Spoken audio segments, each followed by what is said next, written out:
Nasa 76,000 na nga pala yung odo nitong si Maxi. Kaya ngayong araw ay i-change oil natin siya. Kaya pagkahatid ko kay madam ay diretso na ako sa may bilihan ng langis. Sakto nga biglang umambon kaya inabutan tayo. Bali dito na pala ako sa may Caltex sa amin malapit bumili kasi Delo Gold lang din naman yung bibilin ko. 336 pesos ko siya nabili dito sa amin. Pagka uwi ko nga ay dapat mag-change oil na ako kaso nga lang biglang may nangyari. Isa sa mga hassle sa mga nagdi-DIY kapag biglang umulan. Bala ko pa naman sana mag-drain ng langis pagkatapos ko gamitin yung motor. Marami kasi akong nabasa na bawal daw i-change oil kapag mainit pa yung makina. Kaya nandito ako para i-testing kung legit nga ba yun o haka-haka lang. Sabi kasi yung mga langis daw kapag katapos gamitin yung motor ay nasa head pa ng motor nag-circulate pa. Kaya hindi mo daw makukuha lahat ng langis kapag ka-drain mo. O nga pala yung tools na gagamitin ko ay hindi na pang stock. Or maybe yung Allen dahil Allen type na yung bolt sa may pagsasalinan ko ng langis. Tapos ito nga pala yung pansalo ko ng langis para masukat kung gaano karami or nagbawas ba yung langis na ginamit ko. Kung matagal ka na nag-change oil siguro kahit skip mo na tong part na to. Pero kung bago ka at gusto mong matuto siguro panoorin mo na. Sa pagdi-drain naman ng langis dalawa lang yung pwede mong pagtanggalan. Isa itong nasa gilid at isa sa ilalim. At isa sa dalawang tornilyo na dyan, meron pansala ng mga dumi sa loob ng makina. At sa case natin, sa MXI, nasa ilalim. Pero dito na ako nagbukas sa gilid kasi matagal pa dapat buksan yung sa ilalim para makita kung may mga dumi.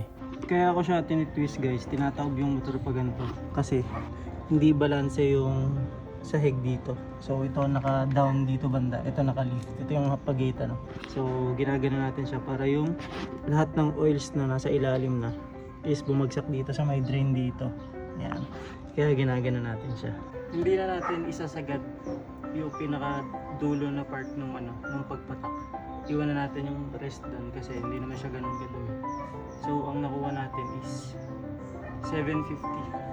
800 tong taas, 700 tong baba. So nasa gitna siya. Nasa 750 siya. Pero mga 760 kasi nga may natira pa dun sa ilalim. Bali nag-exceed tayo ng 300 kilometers. 2,000 kasi natin siya chine-change oil. Tapos ayun, na-change oil natin siya ng 2,3. Kaya inexakto natin siya ng 76,000 kilometers. Yung odo ay bawas na 50. O sabihin natin 40 kasi nga may naiwan. Goods na rin kahit pa paano.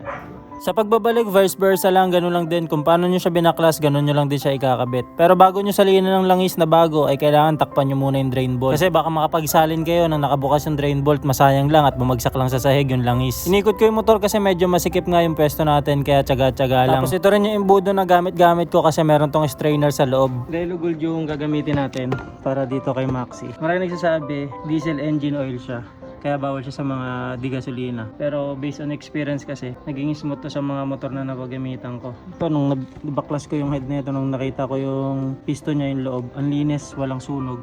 Nung ito yung gamit ko. Tapos nung ginamit ko rin siya dun sa may PMX na binubuo natin sa scrambler build. Nung inangat ko rin yung ulo nun, kita ko napakalinis ng loob. Tapos dati nung napapatakbo ko pa siya, smooth yung shifting nun compare dun sa dating Honda na ginamit ko na langis niya stock. Dati ginagasan ko pa, tapos bitaw ng clutch ng konti para pumasok yung segunda. Ngayon kahit hindi ko na kuhanin sa throttle, pumapasok siya. So para siyang madulas sa makina, sa gearings, ewan ko. Pero ayun yung experience ko kaya ito yung ginagamit ko. Plus 1 liter pa siya. Kaya yung mga exceed na 200 ml, iniipon ko. Tapos gagamitin ko ulit. Pwede naman siguro yun.